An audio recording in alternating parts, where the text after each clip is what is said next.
That's why all those that actually believed what they read,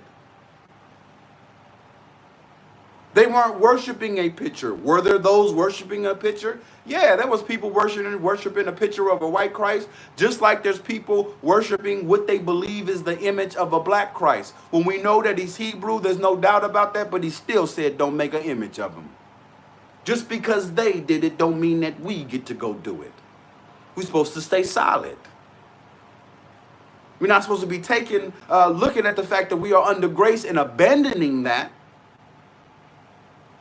and saying, no, you have to do this. No, you have to do this. You have to do this. You need to stop sinning like it's cool. You need to come from out of that thought process of, man, you know what? I can do whatever it is that I want to do, and it ain't going to be any kind of punishment. The blood is always over me. No. And when you read in 1 John, it says you are to walk in the light. You're supposed to walk with Christ. And anytime that you slip off in the darkness, you are to run back to the light and confess what you have done, for he is faithful to forgive you. So they sold people a dream. Yeah, that's them. That has nothing to do with me. That would be just like if they came up with the name of Black Hebrew Israelite. And they said, well, all of these dudes that's on the corner screaming and yelling at people, telling them to come back underneath the law, only that could be a Black Hebrew Israelite. And my response would be, black is a term that they used to call us as a nationality. Hebrew is a term that you could call us as a nationality. Israelite is a term that you could call us as a nationality. If you want to get down to the nuts and bones of it, you could call us sons of Eber or Ivri, if we want to go back historically.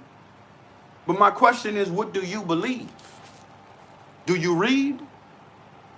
Because all them titles not going to mean nothing when he comes. It's not going to mean nothing at all. All of this, oh, the other nations can't be saved and Esau can't be saved. And if somebody that comes from the bloodline of Esau repents for their sin and call on the name of Christ, that abides in him and walks with him, that embraces his way, that would fulfill the scripture that says there's an innumerable amount of nations and tongues in the kingdom worshiping God. It's an individual thing. That's just like you can sit here and say that just because we know that we the Hebrews, if you do not stay underneath the blood of Christ,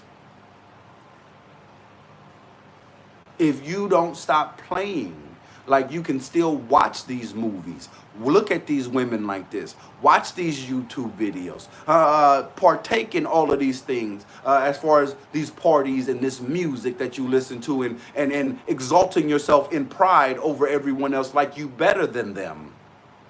If you don't stop that behavior, the kingdom is not for you. It says that in Galatians chapter 5 from verses 22 and 23 when it's talking about the fruits of the flesh, that do not mistake yourself.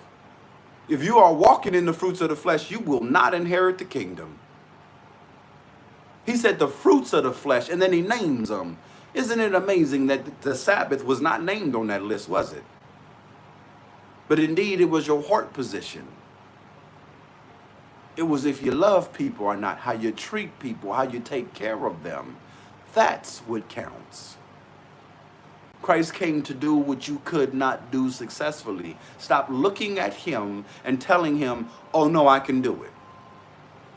Just do what he told you to do. Love the way you're supposed to love. Right now, we should be out here extending our hands to the people of every single nation saying, you did what you did to us. We forgive you.